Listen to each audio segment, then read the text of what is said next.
അതുകൊണ്ട് first vlog start ചെയ്ത് ജീവിതത്തിനെന്താ പ്രത്യേകത? ഇന്ന് നബിദിനം. നമുക്ക് അങ്ങനെ വെറൈറ്റി വ്ളോഗ് തുടങ്ങിയാലോ? നബിദിനായിട്ട് മുണ്ടോടുത്ത് അമ്പലത്തിൽ പോകുന്നു. എന്തേ എല്ലാവരും നമ്മളെ ഓണത്തിനായിട്ട് ഇതായിട്ട് പോകുന്നില്ല, നമ്മൾ മതസൗഹാർദ്ദം. നമ്മൾ 7 മണിക്ക് പ്ലാൻ ചെയ്ത ട്രിപ്പാണ്. അത് 8:30 9 10 11 മണിക്ക് നമ്മൾ സ്റ്റാർട്ട് ചെയ്തിട്ടുണ്ട്. അവിടെ ഒരു ബർബുണ്ട്, അതൊക്കെ പോണോ? അല്ലട്ടാ കച്ചതാ. നമ്മൾ താവം മേൽപ്പാലം എത്തിയിരിക്കുന്നു. പ്രസിദ്ധമായ താവം മേൽപ്പാലാണ്. ഈ പാലത്തിന്റെ പ്രത്യേകത എന്ന് പറയുമ്പോൾ നമുക്ക് കുഴികളുണ്ട്, അപകടങ്ങൾ, വേഗത കൊണ്ടുള്ള അപകടങ്ങൾ ഒഴിവാക്കാൻ ഇൻബിൽട്ട് ആയിട്ട് കുറെ കുഴികളുണ്ട്. അതായത് അത് പുതിയൊരു ടെക്നോളജിയാണ്. ഏതെങ്കിലും ഒരു കുഴിന്നായിരിക്കും മാവേലിയൊക്കെ വന്നിട്ടുണ്ടാവും പറയാലോ. താഴ്ന്ന വിലയ്ക്ക് വരായിരുന്നു. ബാംഗ്ലൂരിലുള്ള ഒരു ഫ്രണ്ട് ചോദിച്ചു എന്താണോ അതിന്റെ ഐഡിയ പെർഫെക്റ്റ് ആയിട്ട് പറയാനല്ല, പക്ഷെ ഒരാളെ ചവിട്ടി എന്നിട്ട് ആ ഔട്ടി താഴെപ്പെട്ട ആള് വന്നു വരും. കേരളീയരുടെ ഒരു ആഘോഷം ആണ് ഓണം. പക്ഷെ ഓണത്തിന് നമ്മൾ പൊതുവെ എല്ലാരും കൂടി പരമാവധി ഒത്തുചേർന്ന്, പൊതുവെ പണ്ടൊക്കെ പറയുന്നേക്കാം ഓണത്തിന് എല്ലാവരും നാട്ടിൽ വരാൻ ശ്രമിക്കും, പുറത്തുള്ളവരെല്ലാം. നല്ലൊരു പരിപാടിയാണ്. ഇതല്ലല്ലോ കണ്ടന്റ്. ഗൾഫിൽ നിന്ന് നാട്ടിൽ വരുന്ന ഓണം അല്ല, ഇത് ആർക്കെല്ലാം അറിയായിരുന്നു, മറന്നോടെ നിങ്ങളെല്ലാം കൂടി. അതിപ്പോ പെരുമയിൽ നമ്മൾ മാതംകുളം പോകുന്ന റോഡിലേക്ക് കയറി.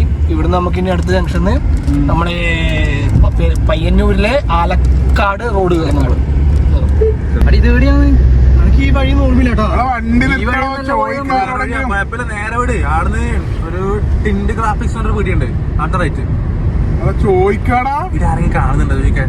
കാണുന്ന നിർത്തിയാലും ഒന്ന് നിർത്തിയിട്ട് ശവം നടന്നിട്ടുണ്ട്. സീഡ് ഫാം നമ്മളിപ്പോ കുണ്ടയം റോഡിലുള്ള നമ്മളെ മാപ്പ് നോക്കിട്ടെ നോക്കിട്ടെ. ഇയാൾ അങ്ങോട്ട് പോകുന്നു, ഇയാൾ ഇങ്ങോട്ട് പോകുന്നു.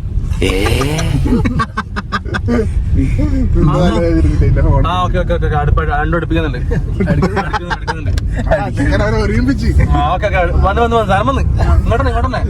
ഇത് നമ്മളെ വഴി. മഞ്ഞക്കൊട എടുത്തൊരു ചെക്കൻ നമ്മളെ ഇഷ്ടപ്പെട്ടത്. അതൊരു ചേച്ചിയും ചേട്ടനും പോയി.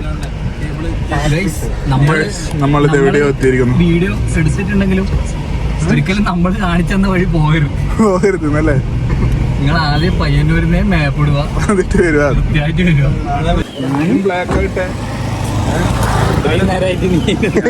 നരസിംഹം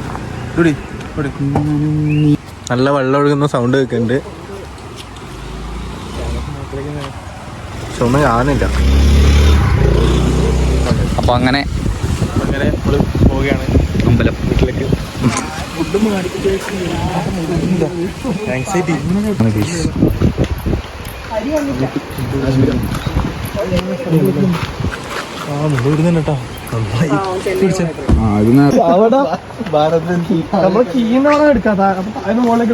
അല്ല ചെരുപ്പിട്ടിട്ട് നല്ല കാട്, നല്ല അമ്പലം. ഔട്ട്ഫിറ്റ് ഓക്കെയാ, പക്ഷെ ടീഷർട്ട് വേണ്ടേനു. വെറുതെ പറയാം, നല്ല ലുക്ക് ഉണ്ട്. ഫൈഡേഴ്സിന്റെ ടീഷർട്ട് പൊളിക്കണം.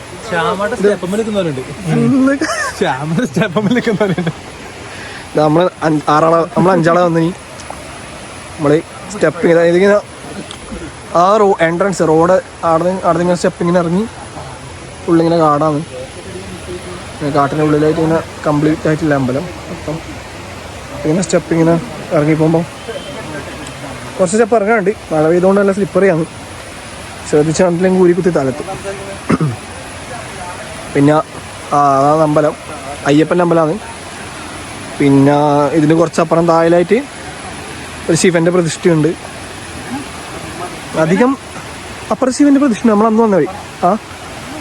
പിന്നെ നല്ല ആംബിയൻസാണ്, പക്കാ കാട്. വണ്ടികളെ ശബ്ദവും ഭയങ്കര സൗണ്ട് പ്രശ്നമൊന്നുമില്ല, ഭയങ്കര നാച്ചുറൽ സൗണ്ട്. ഫ്രണ്ടിൽ തന്നെ വെള്ളച്ചാട്ടമുണ്ട്, വെള്ളച്ചാട്ടം കടന്നിട്ടാണ് പോകേണ്ടത്. അപ്പം താലത്തിൽ കാണിക്കാം. അപ്പോൾ നമ്മൾ നടന്ന് താലത്തിലുണ്ട്. ഇതാണ് ഒരു അമ്പലത്തിൻ്റെ ഒരു ഫ്രണ്ട് സൈഡ് എന്ന് പറയുന്നത്. വെള്ളച്ചാട്ടമുണ്ട്.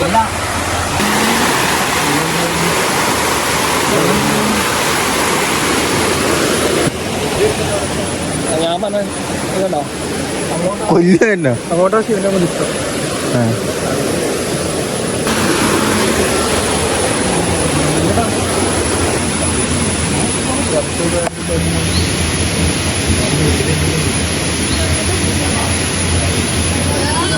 ഇതാണ് അമ്പലം. ഇതാ QR കോഡിന്റെ എല്ലാവരും സ്കാൻ ചെയ്യുക, പൈസ കൊടുക്കുക. ആ പറ. പുരാതനമായ രീതിയാണ്.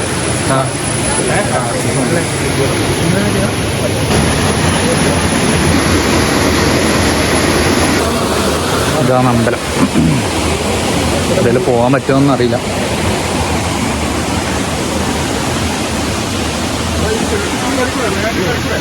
മനഃശാസ്ത്രാവ് ഇങ്ങനെ വേറെ അമ്പലം. എൻ്റെ മുന്നിൽ എൻ്റെ ബാക്കിൽ വേറെ അമ്പലം. ടോട്ടൽ 3 ക്ഷേത്ര വീടുള്ളത്. സംഭവം എന്താണെന്ന് അറിയണമെങ്കിൽ നമുക്ക്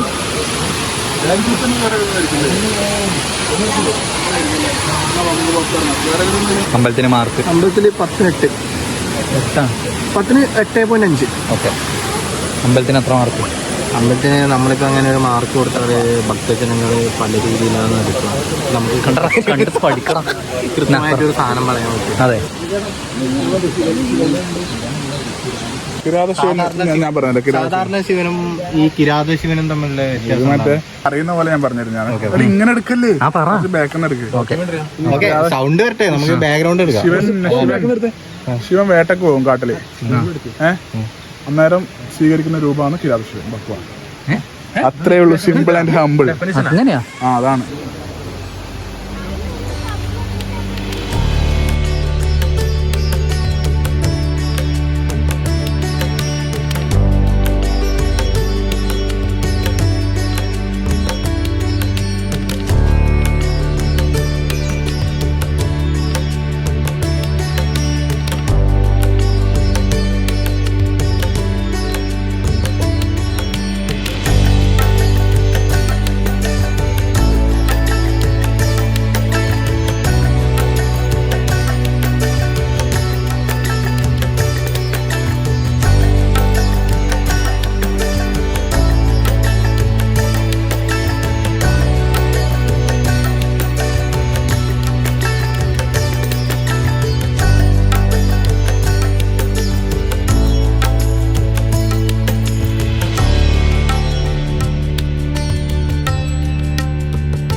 പിരിയുകയാണ് ഗൈസ് ഈ മനോഹരമായ സ്ഥലത്ത് നിന്ന്.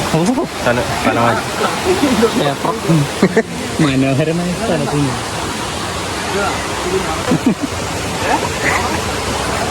അപ്പോൾ അങ്ങനെ ഇതാണ് ഈ പറഞ്ഞ അമ്പലം. അപ്പോൾ നമ്മളിവിടുന്ന് തിരിച്ചു പോക്കായി. ഇതാണ് മുളങ്കാടുകൾ. ചാവട്ടെ, ഈ മുളങ്കാടുകളെ കുറിച്ച് എന്താ പറയാനുള്ളത്? മുളങ്കാടുകളെ കുറിച്ച് എന്താ പറയാനുള്ളത്?